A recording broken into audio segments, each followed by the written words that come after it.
আপোনালোকে সকলোৱে জানে যে স্পেচিয়েল সামাৰী ৰিভিজন চলি আছে ইলেকশ্যন কমিশনৰ আণ্ডাৰত আৰু তাৰ পৰিপ্ৰেক্ষিততে ইতিমধ্যে ফৰ্ম 6, 7 আৰু 8 আৰু তাৰ লগত 6A, 6B এই ফৰ্মবিলাকৰ আপডেশ্যন আৰু ফৰ্ম ছাবমিশ্যনৰ বিভিন্ন ধৰণৰ কাৰ্যসূচী চলি আছে। সেই সংক্ৰান্ততে আমি স্পেচিয়েল ৰেজিষ্ট্ৰেশ্যন কেম্প কেইটামান আমি আয়োজন কৰিছোঁ আৰু সেইকেইটা আমাৰ এডুকেশ্যনেল ইনষ্টিটিউশ্যনবিলাকত কৰিছোঁ যাতে নতুন ভোটাৰ আমি যিমান পাৰোঁ আৰু ভোটাৰ লিষ্টত অন্তৰ্ভুক্ত কৰিব পাৰোঁ। তাতে আমি সেইকাৰণে এই আগন্তুক দিনত আমি কেইখনমান কলেজ আৰু জুনিয়ৰ কলেজত আমি টাৰ্গেট কৰিছোঁ তাতে যাতে সেই ল'ৰা ছোৱালীখিনি আহি পেলাই তেওঁলোকেও এনৰোল হ'ব পাৰে যিকেইটা ল'ৰা ছোৱালী 17 পৰা 19 বছৰৰ ভিতৰত আছে আৰু ভোটাৰ লিষ্টত অন্তৰ্ভুক্ত হোৱা নাই। এই সম্পৰ্কে 30 নৱেম্বৰ তাৰিখে অৰ্থাৎ আজি আমি জনতা কলেজ চেৰপাংগুৰিত এটা ভোটাৰ স্পেচিয়েল ৰেজিষ্ট্ৰেশ্যন কেম্প এটা আয়োজন কৰিছোঁ।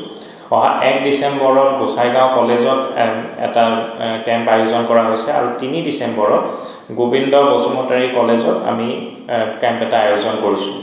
ইয়াৰ উপৰিও আমি আৰু এডুকেশ্যনেল ইনষ্টিটিউট বা শিক্ষা অনুষ্ঠান প্ৰতিষ্ঠানত আমি যোগাযোগ কৰিছোঁ যাতে আৰু আমি তেনেকুৱা ধৰণৰ কেম্প পাতিব পাৰোঁ আৰু ল'ৰা ছোৱালী আৰু যিমান পাৰোঁ আমি অন্তৰ্ভুক্ত কৰিব পাৰোঁ।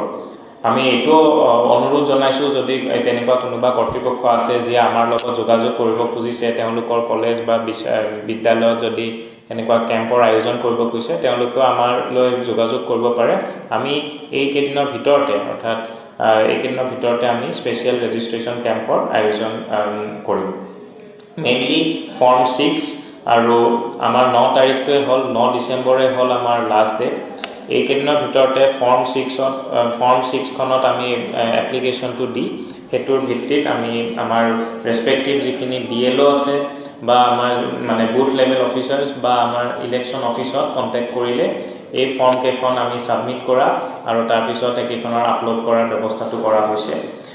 এইখিনি মই ৰাইজলৈ অনুৰোধ কৰিলোঁ যে তেওঁলোকে যাতে এই কেম্পৰ লগত আৰু লগতে আমাৰ স্পেচিয়েল সামাৰী ৰিভিজন যিটো 9 ডিচেম্বৰলৈ আছে তাতে যাতে তেওঁলোকে যিমান পাৰে ফুল পাৰ্টিচিপেশ্যনটো কৰে, সম্পূৰ্ণৰূপে যোগদান কৰে যাতে আমাৰ ভোটাৰ লিষ্টৰ তালিকাখন যিমান পাৰোঁ আমি পূৰা আপ টু ডেট কোনো ভুল নথকাকৈ আমি বনাবলৈ পাৰোঁ আৰু যিখন আমাৰ 5 জানুৱাৰী তাৰিখে ৰিলিজ হ'ব।